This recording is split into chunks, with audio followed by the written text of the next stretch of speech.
الحمد لله الحمد لله كفى وسلام على عباده الذين اصطفى أما بعد فأعوذ بالله من الشيطان الرجيم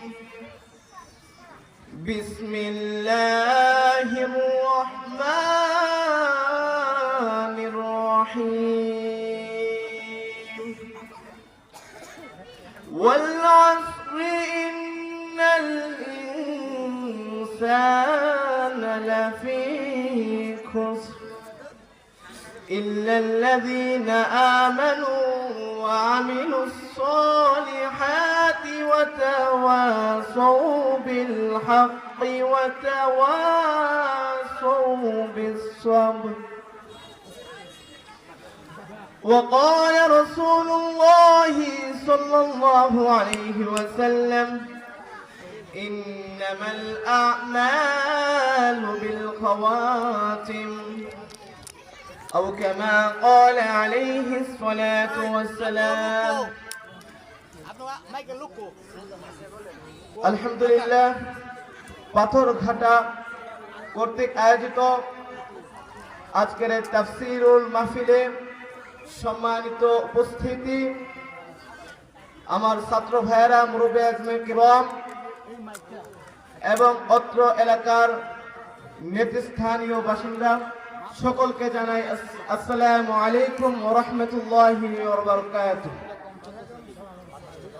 প্রিয় উপস্থিতি, সময় খুবই সংক্ষিপ্ত, তাই সংক্ষিপ্ত সময়ের মধ্যে মহান রব্বুল আলামিনের 30 পারা কুরআনুল কারীম থেকে অন্যতম এবং সংক্ষিপ্ত আকারে উপদেশমূলক একটি সূরা সূরাতুল আসরের কিছু তরজমা আপনাদের সামনে পেশ করব ইনশাআল্লাহ। প্রিয় উপস্থিতি, সূরা আসর কুরআন শরীফের মধ্যে তুলনামূলক একটি ছোট এবং সংক্ষিপ্ত এবং উপদেশমূলক একটি সূরা। মহান রব্বুল আলামিন এই আয়াতটি নাযিল করেছিলেন, এই সূরাতুল আসর নাযিল করেছিলেন। তাফসীরে জালালাইনে লেখেন যে হযরতে আবু বকর রাদিয়াল্লাহু তাআলা আনহু কালাদা ইবনে উসাইদের সাথে তার জাহিলিয়াতের যুগে ঘনিষ্ঠ বন্ধুত্ব ছিল। আবু বকর রাদিয়াল্লাহু আনহু ইসলাম গ্রহণের পর কালাদা ইবনে উসাইদ তার নিকট এসে তাকে উস্কানিমূলক কথাবার্তা বলতে লাগলো যে তুমি তো ক্ষতিগ্রস্ত হয়েছো, সারা জীবন তুমি আল্লাহ তাআলার ধ্যান মগ্নে জিকির আজকারে কাটিয়ে নিজের ধর্ম কর্মকে শেষ করে দিচ্ছ, তুমি ধর্মের ভিতর থেকে নিজের ব্যবসা বাণিজ্যকে লোকসানে ফেলে দিচ্ছ। তখন আল্লাহর রাসূলের সাহাবী আবু বকর রাদিয়াল্লাহু আনহু জবাব দিয়েছিলেন যে যেই ব্যক্তি আল্লাহ তাআলা এবং তার রাসূলের গোলাম হয়ে জীবন পার করে সে কখনো লোকসানে পতিত হতে পারে না। সেই পরিপ্রেক্ষিতে মহান রব্বুল আলামিন সূরাতুল আসর অবতীর্ণ করে আবু বকর রাদিয়াল্লাহু আনহুর কথাকে সত্যতা প্রমাণিত করেন। মহান রব্বুল আলামিন বলেন ওয়াল আসর, সময়ের কসম। মহান রব্বুল আলামিন কসম খেলেন সময়ের, কারণ এরপরে আল্লাহ রব্বুল আলামিন যে কাজগুলোর কথা বলবেন তা হলো সময়ের সাথে সংশ্লিষ্ট। আল্লাহ রব্বুল আলামিন বলেন ইন্নাল ইনসানা লাফি খুসর। আল্লাহ তাআলা বলেন নিশ্চয়ই মানুষ ক্ষতিগ্রস্তের মধ্যে রয়েছে। পূর্বে রব্বুল আলামিন কসম খেলেন সময়ের কসম, তারপরে রব্বুল আলামিন ইন্নাল ইনসান আরবি হরফে তাকিদ দৃঢ়তার সঙ্গে বললেন মানুষ অবশ্যই ক্ষতিগ্রস্তের মধ্যে রয়েছে। আল্লাহ তাআলার কথা তো এমনি অকাট্য, শরীয়তে কুরআনের কারীমের আয়াতকে অকাট্য দলিল হিসেবে পেশ করা হয়, তার উপর আল্লাহ রাব্বুল আলামিন কসম খেলেন। কসম খার বলে আবার হরফে তাকিদ দিয়ে বলতেছেন মানুষ অবশ্যই ক্ষতিগ্রস্ত। তার মানে হলো যত পৃথিবীতে মানুষজন রয়েছে সকলে ক্ষতিগ্রস্ত। এখন প্রশ্ন হতে পারে ক্ষতি থেকে বেঁচে আছে কারা? মহান রব্বুল আলামিন পরের আয়াতে 4 শ্রেণীর মানুষের কথা উল্লেখ করেছেন যারা ক্ষতি থেকে মুক্ত রয়েছে। মহান রব্বুল আলামিন বলেন ওয়াল আসর ইন্নাল ইনসানা লাফি খুসর إلا الذين آمنوا وعملوا الصالحات وتواصوا بالحق وتواصوا بالصبر। যে মানুষ অবশ্যই ক্ষতিগ্রস্ত, তবে সেই সমস্ত লোক ব্যতীত ইল্লাল্লাযীনা আমানু, আল্লাযীনা আমানু, যারা আল্লাহ তাআলার উপর ঈমান এনেছে। তো যেই ব্যক্তিরা আল্লাহ তাআলার উপর ঈমান আনয়ন করে সেই সমস্ত লোকদেরকে আল্লাহ তাআলা বলেছেন তারা ক্ষতিগ্রস্ত থেকে মুক্ত। তো ঈমান আনতে হবে কার উপর? আল্লাহ তাআলার উপর। আর এই ঈমান আনার যে বিষয়বস্তু রয়েছে, 7টি বিষয়বস্তু, মহান রব্বুল আলামিনের প্রতি, তার ফেরেশতাদের প্রতি, তার কিতাব সমূহের প্রতি, আল্লাহ তাআলার রাসূলের উপর এবং কিয়ামতের দিনের উপর, তাকদীরে ভালো মন্দের উপর এবং পুনরুত্থানের উপর বিশ্বাস রাখা। এই 7টি বিষয়ের উপর দৃঢ় বিশ্বাস স্থাপন করতে হবে এবং সেই অনুযায়ী আমল করতে হবে। মহান রব্বুল আলামিন পরে বলেন ইল্লাল্লাযীনা আমানু, ওই সমস্ত লোকের ব্যতীত যারা ঈমান এনেছে, ওয়া আমিলুস সলিহাত, এবং ঈমান আনয়ন করার পাশাপাশি যারা আমালুস সলিহাত তথা নেক আমল করেছে। নেক আমল বলতে আল্লাহ তাআলা রব্বুল আলামিন সেই সমস্ত আমলকে বুঝিয়েছেন। তাফসিরে জালালাইন এবং তাফসিরে ইবনে কাসিরে লেখেন যে সমস্ত আমল আল্লাহ তাআলা এবং তার রাসূলের হুকুমের অধীনে রয়েছে সেই সমস্ত আমলকেই আমলে সলিহা বলা হয়।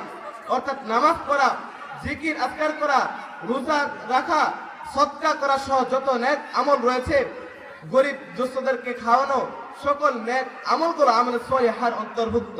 মহান রব্বুল আলামিন 4 শ্রেণীর লোকের কথা উল্লেখ করে প্রথম 2 শ্রেণীকে পৃথকভাবে বললেন ইল্লাল্লাযীনা আমানু, যারা ঈমান এনেছে, ওয়া আমিলুস সলিহাত, যারা সৎ কাজ করেছে। তারপর আল্লাহ তাআলা বলেন ওয়া তাওয়াসাউ বিল হক, শুধু সৎ কাজই করে না, নিজেরা সৎ কাজ করে না, ওয়া তাওয়াসাউ বিল হক, বরং পরস্পরকে তারা সৎ কাজের আদেশ দেয়, পরস্পরকে তারা সত্যের পথে, হকের পথে দাওয়াত দেয়, হকের পথে আহ্বান করে। সেই সমস্ত লোকরাই হলো ক্ষতি থেকে মুক্ত। যে সমস্ত লোকরা ঈমান আনয়ন করার পর, আমল করার পর মানুষকে সত্যের দিকে আহ্বান করে। আজ আমরা চায়ের দোকানে যাই অযথা আড্ডা মারি, পাথরঘাটা বাজারে চায়ের দোকানে মাগরিবের বসতে দেখা যায়, অনর্থক কথাবার্তা লিপ্ত হয়ে যায়, বিভিন্ন অকথ্য ভাষায় লিপ্ত হয়ে যায়। আমরা সেই সময়টা বসে যদি আমরা হকের ব্যাপারে কিঞ্চিত পরিমাণ যদি মানুষকে প্রতিদিন অল্প অল্প করে দাওয়াত দিতে পারি, একদিন দেখা যাবে এই পাথরঘাটা একদিন দিনের মার্কাজ হিসেবে আল্লাহ তাআলা কবুল করে নেবেন। সুতরাং আল্লাহ তাআলা বলে দিচ্ছেন ওয়া তাওয়াসাউ বিল হক, যে তোমরা পরস্পরকে সত্যের ব্যাপারে আদেশ করো। তারপর 3 শ্রেণীর লোকের কথা উল্লেখ করার পর 4 শ্রেণীর লোক, চতুর্থ নম্বর যে লোকদের কথা আল্লাহ বললেন তা হলো ওয়া তাওয়াসাউ বিস সবর, যারা আমল করেছে, ঈমান আনেছে, আমল করেছে, সত্যের উপর আদেশ করেছে, তারপরে ওয়া তাওয়াসাউ বিস সবর, তারপর ধৈর্য ধারণ করেছে, পরস্পরকে ধৈর্য ধারণের ব্যাপারে ওসিয়ত করে। অর্থাৎ আমরা দিনের কাজ করি, নামাজ পড়ি, রোজা রাখি, এই দিনের কাজগুলোতে আমাদের যে সমস্ত কষ্ট হয়, ক্লান্তি আসে, আমরা যে সমস্ত কষ্টের সম্মুখীন হয়, বিপদের সম্মুখীন হয়, সেই সমস্ত বিপদে আল্লাহ তাআলা রব্বুল আলামিন ধৈর্যের জন্য আহ্বান করেছেন যে পরস্পরকে তোমরা ধৈর্যের ব্যাপারে আদেশ করো, পরস্পরকে ধৈর্যের ব্যাপারে পরামর্শ দাও। Don't be say just smile and say আলহামদুলিল্লাহ। সর্বদা কখনো আপনি নিরাশ হবেন না, আল্লাহ তাআলার উপর বিশ্বাস রাখবেন এবং একটা মুচকি হাসি দিয়ে বলবেন আলহামদুলিল্লাহ। সর্বদাই আল্লাহ তাআলার প্রশংসা করে যাবেন। আল্লাহ পাক বলেন যে যারা ধৈর্য ধরবে আল্লাহ তাআলা তাদের সঙ্গে রয়েছেন। আল্লাহ বলেন ওয়াস্তাইনু বিস-সাবরি ওয়াস-সালাহ, তোমরা নামাজ এবং ধৈর্যের মাধ্যমে আল্লাহ তাআলার নিকট সাহায্য প্রার্থনা করো। ইন্নাল্লাহা মা'আস-সাবিরিন, যে নিশ্চয় মহান রব্বুল আলামিন ধৈর্যশীলদের সঙ্গে রয়েছেন। কখনো নিরাশ হওয়া যাবে না। সত্যের উপর আমি চলছি, মানুষ আমাকে দুইটা কথা বলবেই, উস্কানিমূলক 2-1টা কথা বলবেই, কিন্তু এই 2-1টা কথাই মেনে নিয়ে আল্লাহ তাআলার হকের উপর অটল থাকা, দ্বীনের উপর অবিচল থাকা এবং ধৈর্য ধারণ করবে যে ব্যক্তি, সেই ব্যক্তিকে আল্লাহ তাআলা রাব্বুল আলামিন সেই সমস্ত ক্ষতি মুসিবত থেকে মুক্ত করে দিবেন। সুতরাং সম্মানিত উপস্থিতি, সূরাতুল আসরে আল্লাহ তাআলা খুবই সংক্ষিপ্ত আকারে 4 শ্রেণীর মানুষকে উল্লেখ করে দিলেন যে 4 শ্রেণীর মানুষ সকল ক্ষতিগ্রস্ত থেকে, সকল বিপদ আপদ থেকে মুক্ত। সেই সমস্ত 4 শ্রেণীর লোকদেরকে আল্লাহ তাআলা পৃথকভাবে সূরার ভিতরে উল্লেখ করে দিয়েছেন। খুবই মনোযোগ দিয়ে শুনবেন। সেই 4 সমস্ত মানুষ আজকে এই মাহফিল থেকে আপনারা এই 4 শ্রেণীর মানুষের দলে অন্তর্ভুক্ত হয়ে যাবেন। মনে মনে নিয়ত করে রাখবেন আমরা যেন আল্লাহ তাআলার উপর অকাট্য ঈমান আনতে পারি, আমলে সলিহা অর্থাৎ নেক কাজ করতে পারি এবং হকের উপর মানুষদেরকে আদেশ দিতে পারি, পরস্পরকে হকের প্রতি আহ্বান করতে পারি এবং পরস্পরকে সবর ধৈর্যশীল হওয়ার ব্যাপারে উপদেশ দিতে পারি। মহান রব্বুল আলামিন আমাদের সকলকে তৌফিক দান করুন। ওয়া আখিরু দাওয়াহুম আনিল হামদুলিল্লাহি রাব্বিল আলামিন।